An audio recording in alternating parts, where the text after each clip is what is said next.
She knocked only because there was nowhere else to go. He opened the door not out of kindness, but because silence had become too loud. Miriam didn't come looking for love. Elias didn't believe he deserved a second chance. But out there, beneath snow-laden skies and behind the weathered walls of a lonely cabin, something unexpected grew. Not just warmth, not just trust, a family. Miriam didn't knock because she hoped. She knocked because hope was all that hadn't frozen yet. Her breath, her strength, her faith, they were gone. But not that. She knocked because she had no choice. The wind had chased her for hours across the high valley, slicing through her coat and into the ache of her right leg, the one that never quite healed right after the birth of her last child. Snow packed in her boot soles, then melted, then froze again, stiffening her stride. But she kept walking. For them. Behind her, 3 children followed without complaint. Ruthie, the oldest at 12, gripped her brother's mitten tightly.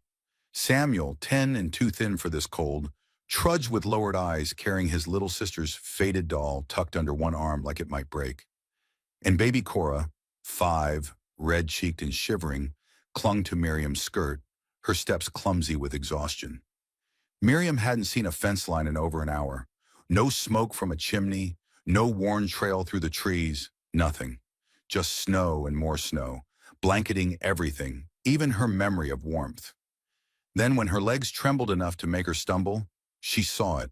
A cabin tucked deep into a slope of pine, square-shouldered and solid against the gray sky. Smoke, a thin, steady stream curling up from the chimney like a flag of possibility. She didn't hesitate, just limped forward, teeth clenched against the pane. Reaching the porch, she knocked once. Then again, a third time, her fist barely audible against the thick wood. She tried to call out, but only a hoarse rasp came. Then the door opened. A man stood in the frame, tall and broad-shouldered, with a coat worn at the seams and a face carved more by silence than age. His beard was trimmed but wild around the chin, and his boots were heavy with snow. He said nothing at first, just looked at Miriam, at the children huddled behind her, at her limp. Then he stepped back. "Come in," he said simply, and she did. The warmth was immediate, not just heat from the fire, though it crackled bright in a stone hearth, but something quieter, steadier. The smell of pine sap and split wood, the hush of a space built by hand and kept by habit. Miriam pushed the children inside first, urging them gently toward the fire. Cora stumbled once, but Ruthie caught her. The man said nothing as he moved to fetch blankets from a wooden chest. He draped one over each child, his movements careful, not slow, not rushed. Miriam stood by the door, still catching her breath. She hadn't planned anything beyond this. Just knock, just hope someone answered. The man looked at her, then at her leg. "You need to sit." "I'm fine," she answered out of reflex. He didn't reply. Just pulled a chair from the table and set it near the fire. She sat. The children huddled close together, their eyes darting from the flames to the stranger, then to her. Cora's lips quivered, and Ruthie rubbed her back in circles the way Miriam once had for them both. Samuel's mitten fell from his hand, forgotten. "What happened?" the man finally asked. Miriam hesitated. "Wagon broke. Days back, we walked." "All the way from town?" She nodded. "From the fork at Bitter Ridge." He whistled low. "That's 15 miles through this storm?" "We didn't have a choice." He didn't question her again. Instead, he set a kettle on the stove, poured water from a bucket beside the door, and went about heating it. He worked quietly, like someone used to doing things without needing to explain himself. "Got food?" he asked. "No," she answered. He nodded. "You'll eat here tonight, then we'll talk. We won't stay long. You'll stay till you're warm, until that leg quits shaking. Then you'll decide." Miriam blinked, realizing she was shaking, not from cold anymore, but from the release of holding herself together too long. "Thank you," she said softly. He didn't reply, but his silence didn't feel cold. The man's name was Elias Thorne. He said it that night, after stew had filled the children's bellies, and Miriam's fingers had stopped aching enough to braid Ruthie's damp hair. "I'm Elias," he said simply. "Built this cabin 5 years back. Haven't had visitors since." Miriam nodded once. "I'm Miriam. These are my children, Ruthie, Samuel, and Cora." He nodded toward the youngest. "She's already asleep. She hasn't slept in 3 nights." He didn't ask why. She didn't offer. But the silence between them was no longer strange. It was a kind of shelter. He let them sleep on pallets near the hearth. Miriam took the hard chair again, insisting it was enough. Elias didn't argue, just added more wood to the fire and set his rifle back near the door. Before he climbed into the loft above, he said just one thing. "No one comes out here. You're safe tonight." Miriam didn't respond aloud, but her hand reached for Ruthie's and the girl squeezed it tight. The days that followed were quiet. The storm passed slowly, but the sky cleared by the third morning. Still, the snow was too deep for travel. Miriam helped where she could, sweeping the porch, boiling water, mending a loose patch on Elias's coat. He didn't stop her, but he watched, not suspiciously, just noting. "You always work like this?" he asked one day. Miriam looked up from the basin. "Like what? Like you're trying to earn your place every hour?" She blinked. "Isn't that what folks do?" Elias didn't answer, just returned to splitting logs. The children settled into a rhythm. Ruthie helped in the kitchen. Samuel asked questions about every tool in the shed. Elias answered with short words and demonstrations. Cora followed the chickens and giggled every time one squawked at her boots. None of them asked when they were leaving, not even Miriam, and that scared her most. One night, Elias set an extra place at the table. "Just soup," he said. "Nothing special." "It's enough," she replied. She meant it. That night, when the children were asleep, she stayed by the fire a while longer. Elias sat in his usual chair, whittling something small and shapeless. "You lost someone?" she asked quietly. He didn't look up. "Yes. Family." He nodded once. "Brother. Years back. Same winter kind of storm. Never found him." "I'm sorry."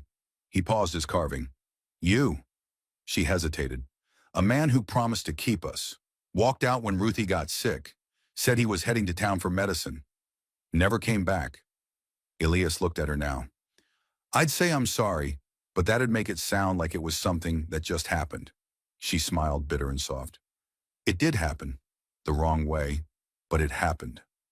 They didn't speak again that night, but when she stood to check on the children, Elias handed her the whittled shape. It was a bird, not finished, but wings open, mid-flight. "For Cora," he said. Miriam held it close and said nothing. That night she didn't dream of cold. She dreamed of warmth that didn't come from fire, of a cabin that didn't echo empty, of a man whose silence made room for her voice. And for the first time in months, when she woke, she didn't want to leave. The next morning, the sun rose slowly, stretching pale gold fingers across the wide plains beyond Elias's cabin. Miriam stirred before the light fully crested the window, the ache in her leg waking her like clockwork. She sat up on the cot he'd made for her in the corner, tucked just far enough from the hearth to give her privacy, just close enough to feel the warmth. The room smelled faintly of pine, smoke, and something else, something gentle, fresh bread. She blinked and turned toward the kitchen corner, where Elias stood with his back to her, sleeves rolled to the elbow, hair still damp from the basin. He was quietly slicing a loaf, steam curling from its center, his movements precise, almost careful, like someone who had spent too long living alone and wasn't used to being watched. "I can help with that," Miriam said, her voice soft but steady. Elias didn't startle. He just glanced over his shoulder and nodded once. "You bake?" "My mother taught me. I was never much good at it, but I remember enough." He stepped aside, offering her the knife and the breadboard without a word. She rose slowly, testing her leg, then crossed the room with that practiced limp. Less a flaw now than a rhythm. They didn't talk much over breakfast. Elias set out a jar of wild honey and poured them each a tin mug of hot water steeped with pine needles. Bracing, bitter, but better than nothing. Miriam watched the way he moved, economical but not rushed. She'd seen men like him before, but never one who wore silence like a second coat, stitched from habit, not pride. After they ate, Elias pulled on his coat and moved to the door. "I'm riding into town," he said. "Supplies. You need anything?" Miriam hesitated. "Do you have paper?" He raised an eyebrow. "And a pencil, if it's not too dear." He gave a short nod, then stepped outside. The sound of hooves faded slow. She stood there alone for a long minute, then slowly sat at the table, hands wrapped around her empty mug. The cabin felt too still without him. By mid-morning, she found herself outside. The frost had melted from the grass, and the sun painted the fields in soft amber. She wandered carefully, the cane Elias had carved for her, tapping lightly against the earth. She didn't go far, just to the edge of the small garden, where weeds had begun to creep through the last rows of kale and onion. She bent slowly, her leg groaning, and began to pull them. It felt good. Honest work, slow work, but hers. She kept at it until her fingers were caked with dirt, and sweat beaded beneath her collar. By the time Elias returned, she'd cleared half the patch. He rode in quiet as ever, dismounted without a word. She looked up and smiled, breath clouding in the cool air. "You didn't have to," he said simply. "I know," he paused. "It looks better." Everything looks better in sunlight. Their eyes met for a beat longer than necessary, but neither looked away. That evening after supper, Elias placed a folded paper and a freshly sharpened pencil in front of her on the table. She stared at them for a long time before touching either. "Thank you," she said. He didn't reply, just returned to his chair by the hearth and resumed whittling. Miriam didn't write that night, not right away.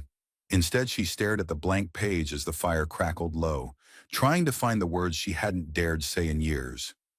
"Dear Ruth," she wrote finally, her sister's name shaking slightly on the page. She didn't know if the letter would ever find its way. She didn't even know if Ruth still lived in Kansas City or if she would care to hear from the sister who'd left. But writing it felt like exhaling. She folded it neatly, pressed it beneath her palm, and let the silence close in again. Only this time, it felt less heavy. Days began to find their rhythm. Miriam rose early, helped where she could. She swept, cooked, patched a tear in one of Elias's shirts. In return, he let her. Not as charity, not as pity, just as something shared. He began showing her small things, where he kept the flour, how he fed the goats, the way he turned the compost so it wouldn't freeze into a useless lump. He wasn't a talker, but his silences had softened, grown warmer. One afternoon, while she was mending a blanket, he sat across from her and said, "You sew better than the tailor in town." She looked up, surprised. "You've been to a tailor?" "Once, for a funeral. He sewed the sleeves uneven." Miriam laughed, a real laugh, sharp and surprised. Elias blinked, as if startled by the sound, but he smiled faintly too. By the second week, something inside Miriam had shifted. She found herself humming sometimes. She looked forward to the walk to the creek each morning to fetch water. She began saving bits of cloth in a tin for no reason other than they were pretty. One evening, Elias came in later than usual. His boots were caked with mud and his shoulders tense. "You all right?" she asked. He nodded. "Just had a talk with the feed man. Said he heard rumors." She stiffened. "About what?" "Doesn't matter." "It does to me." Elias looked at her for a long moment. "Someone said I had company, a woman, one who walks with a cane, asked if I was hiring house help." Miriam flushed. "And what did you say?" "I said no." He paused. "Said you were staying. That's not help. That's home." The words hit harder than she expected. She couldn't speak for a moment. Her throat was thick. "You said that?" "I did." She rose slowly from the table, crossed to the window, staring out into the dusk. Then she turned. "You know I won't always be useful," she said. "There'll be days I can't walk right. Nights the pain won't let me sleep. I know. I won't give you children. I don't expect any. I can't promise I'll stay forever." Elias stood now too. "You're here now," he said simply. "That's more than I asked." Miriam exhaled and something in her let go. That night she slept not out of exhaustion, but peace. And when the fire burned low and the wind brushed against the shutters like a song, Miriam Lane, who had once been left behind too many times to count, dreamed of staying. Miriam had never seen spring come so slowly. The snow had retreated weeks ago, melting into the thirsty ground and softening the path behind Elias's cabin. But even as the days stretched longer and the birds returned with their morning songs, there was a hesitation in the wind, as if the earth itself held its breath, not yet ready to declare the season change. Still, life inside the cabin had begun to move forward. Each morning Miriam woke before the children, letting the fire revive from its overnight slumber. She would heat a pan of water, knead dough with patient hands, and by the time Elias returned from tending to the animals or walking the fence line, the smell of baking bread welcomed him home. Josie had taken to braiding Miriam's hair in the quiet hours after breakfast. She did so with serious concentration, her small fingers clumsy but gentle, as if each plait was a spell cast to keep them all from being pulled apart again. Henry, ever the quiet one, followed Elias everywhere he could. He'd built a wooden crate from scrap and insisted on collecting kindling each afternoon, dragging it across the yard with as much pride as any ranch hand might muster. Miriam watched them, her children, their routines, and something unfamiliar settled in her chest. It wasn't just relief. It wasn't even safety, though that was new enough. No, it was something sturdier. It was the quiet recognition that maybe, just maybe, they had stopped surviving, that they were beginning to live. Elias never said much, but Miriam had come to understand his silences. There were different types: the thoughtful pause before he answered Josie's endless questions, the cautious hush when Henry slipped and scraped his knee, the full silence that wrapped the cabin in late evening when neither of them needed to speak. One morning, as she stood at the edge of the stream behind the cabin, scrubbing clothes on a stone smoothed by years of running water, Elias joined her with a small bundle under his arm.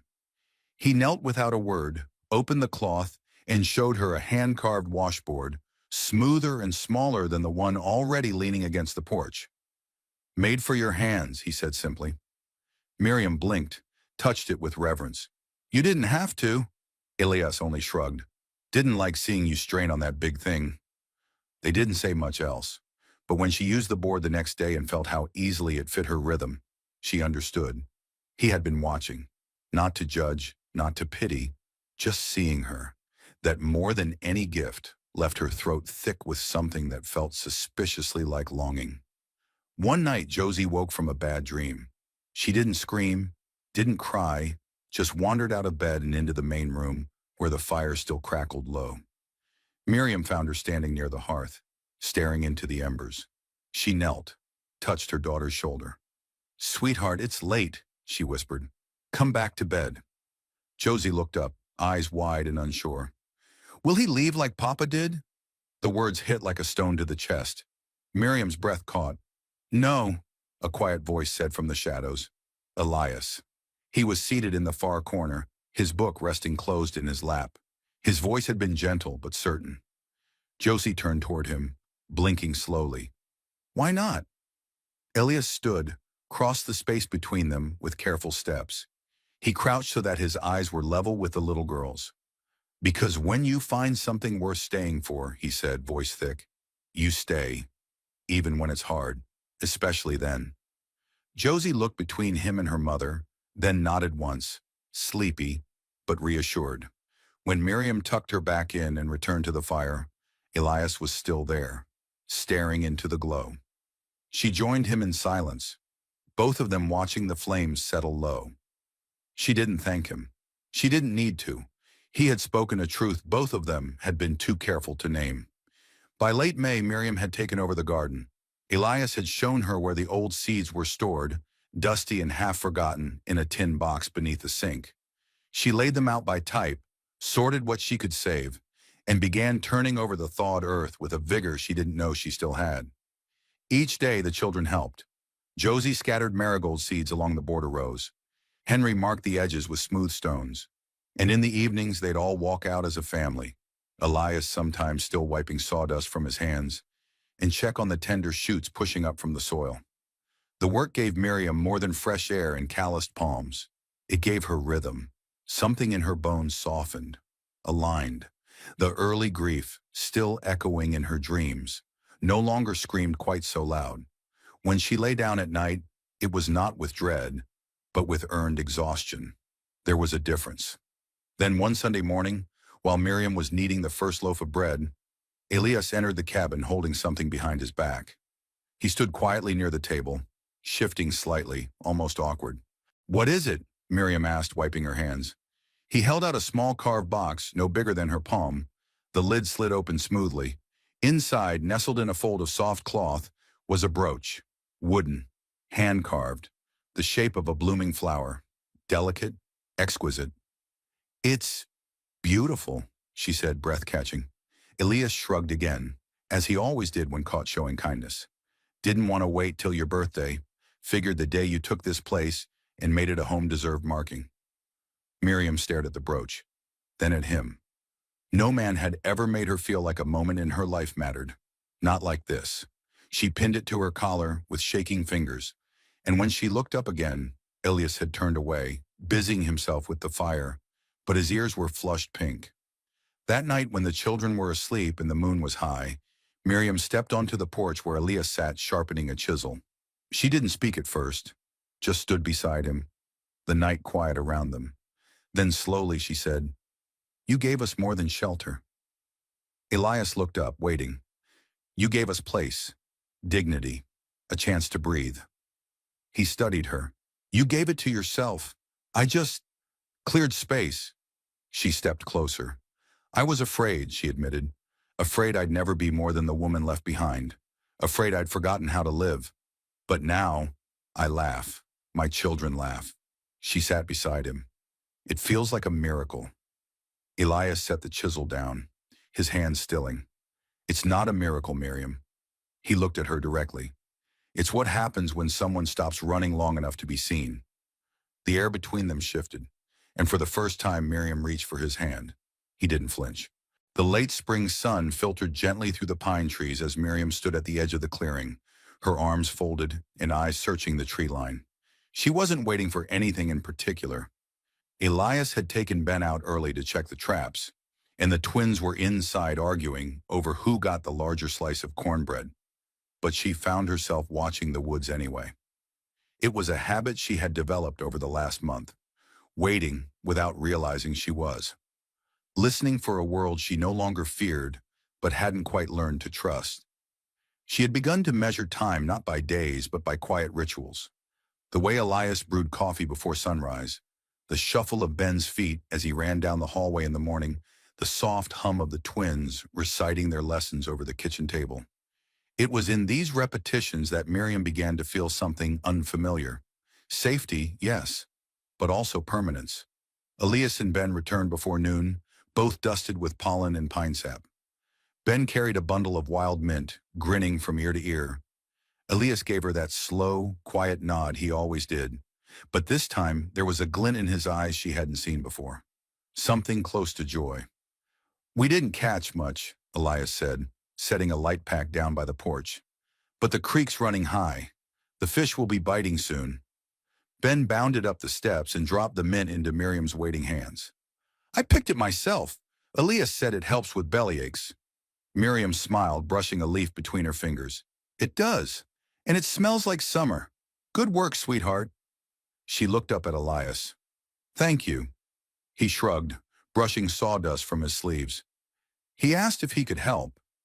I let him. It was always like that with Elias. Simple words, bigger meanings tucked beneath. Later, after supper and story time, when the children were asleep and the house had settled into its nighttime hush, Miriam stood on the back porch, staring up at the stars. Elias joined her, wordless at first, arms folded as he leaned against the post. "It feels like we belong here," she said finally, her voice barely more than a breath. "Not just passing through, not surviving, belonging." Elias didn't speak, but she could feel the way he looked at her, the intensity in it, the quiet agreement. "I was thinking," he said eventually, "we could build them a swing, by the tree near the creek. It gets good shade." Miriam turned, her heart catching a little. "They'd like that." He nodded. "I know. And maybe Maybe a second coop for chickens. If we want more eggs. She stepped closer. If, Elias exhaled slowly, his voice gentling. If this is it, if you want to stay, I'd like to plan for more than just one season. She didn't answer right away, just slid her hand into his. That was answer enough. The next day, they began building the swing. Elias marked the trees while Miriam measured rope lengths. The children watched eagerly from a safe distance until Elias invited them closer, showing Nathan how to hold a saw properly and guiding Sarah's hands on the sanding block. Miriam stood back for a moment, watching them all together. Elias kneeling beside Ben, holding a knot steady. The twins perched on the fallen log, handing tools back and forth.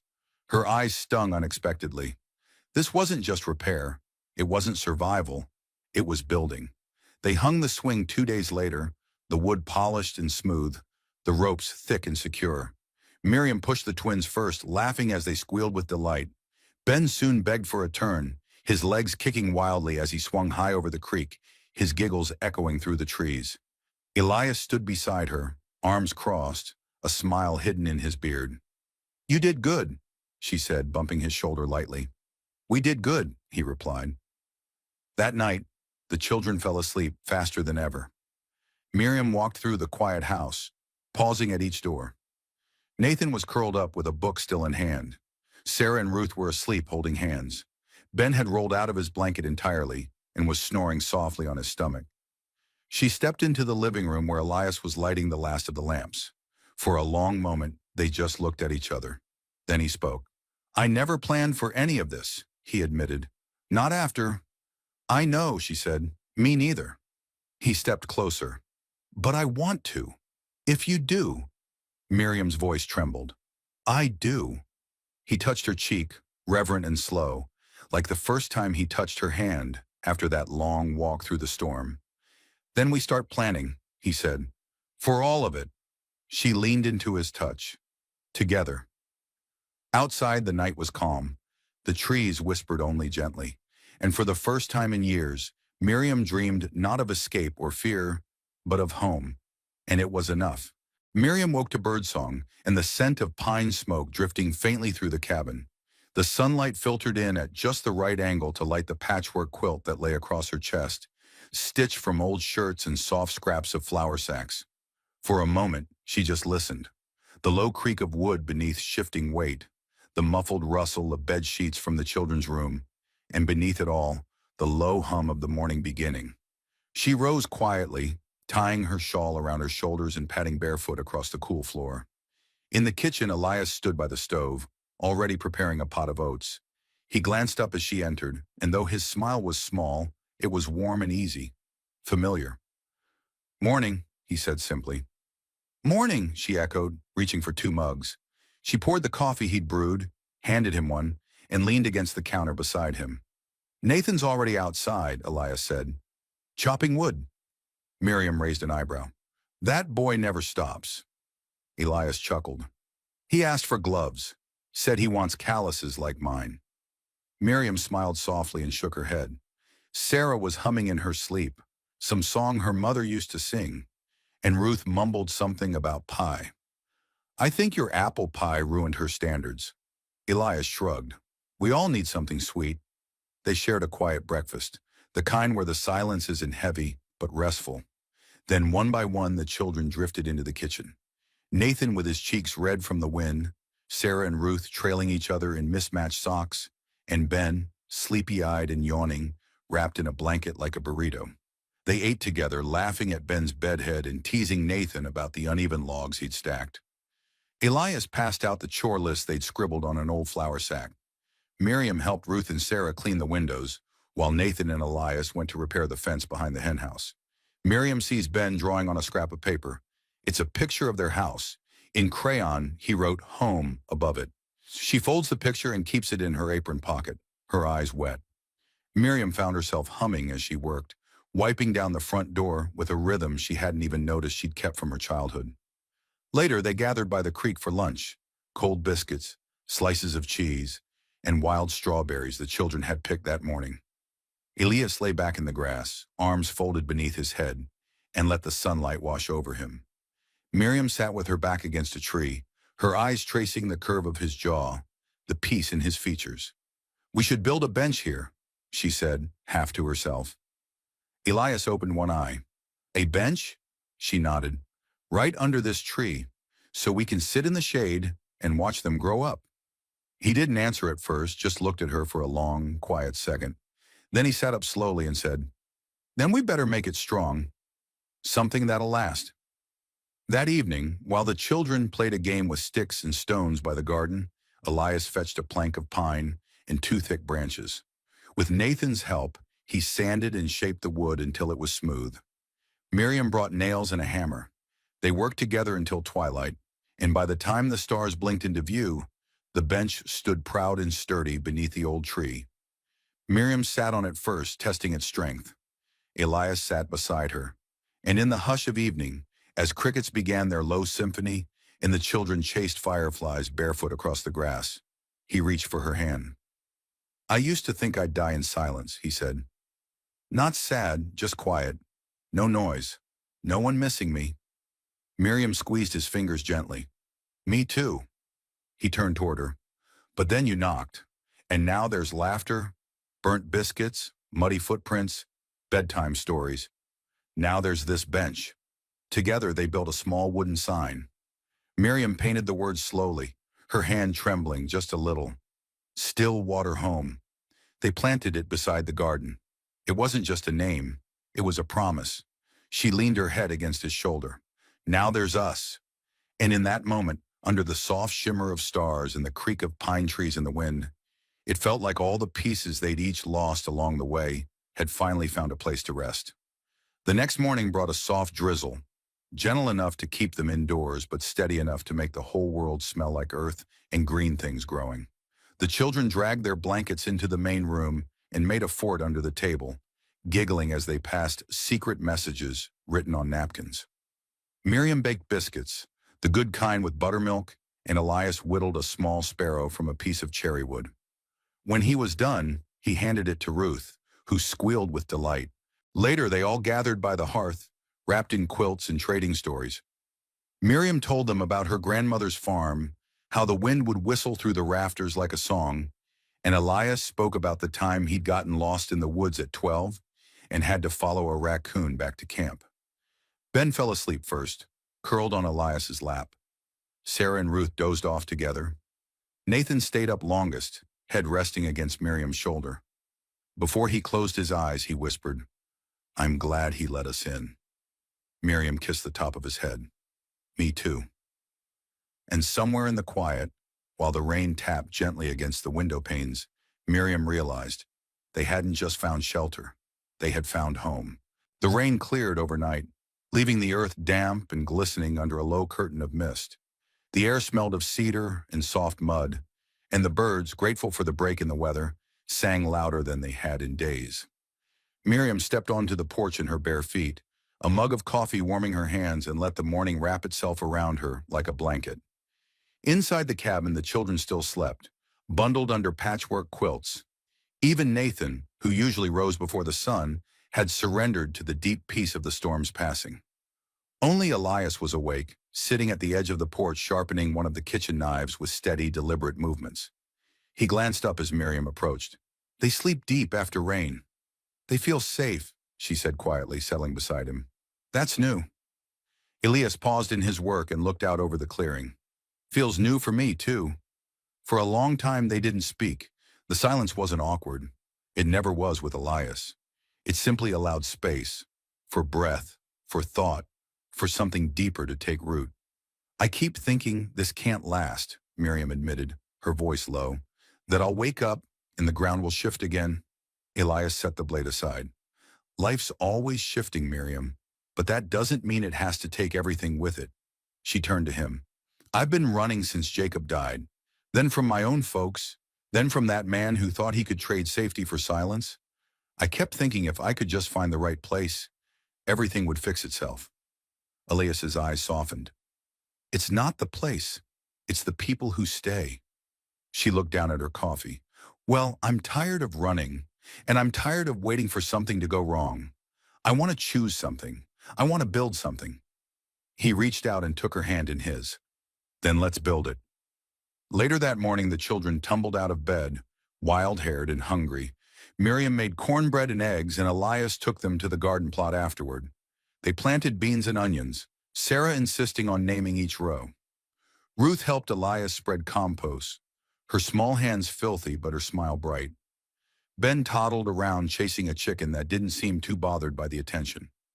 Nathan asked to help with the well, and Elias showed him how to test the rope, how to seal the bucket so it didn't leak. For a boy who had seen too much too soon, he looked at Elias like he was something close to solid ground. In the afternoon, Miriam sewed by the window while the younger ones napped. The soft sound of Elias hammering outside came through the open shutters. He was mending the barn roof, and she caught herself smiling when he paused to take off his hat and rake a hand through his hair, streaked now with a little more silver than she remembered from the first day. That evening, the cabin was lit with laughter. Elias brought in wildflowers from the field, clumsily arranged in a mason jar. "For the table," he said with a shrug. Miriam placed them at the center like fine china. Ben offered her a rock he claimed was magic. Sarah presented a lopsided braid of grass she called a crown. Ruth recited a story she made up, and everyone clapped like it was Shakespeare. Nathan grinned so wide his ears turned red. After supper, they sat on the porch, Miriam in her rocking chair, Ruth on her lap. Elias carved a new figurine, this one a fox for Sarah. Nathan leaned against the railing, recounting how he and Elias had startled a deer near the creek. "It just looked at us," he said, eyes wide, "like it wasn't afraid, like it knew we didn't mean harm." "Maybe it did," Elias said softly. Night came, as it always did, but this time it brought no fear. Miriam tucked the children in. Ben clung to her shirt. "Promise we stay?" he asked. She kissed his forehead. "We stay." Then she joined Elias by the fire. They sat without words until he said, "You once asked if this could be home." "Still wonder that." She shook her head. "I know it now." He reached for her hand again. "You're the heart of this place." She smiled. "You're the walls." He leaned in, and when they kissed, it wasn't rushed. It was full. Full of all the days behind them, and all the days they would now dare to plan. Because this wasn't just surviving. This wasn't just a shelter. This was a life, built slowly, held together by laughter, patience, and the quiet courage of choosing each other. And for the first time in their lives, they weren't just surviving.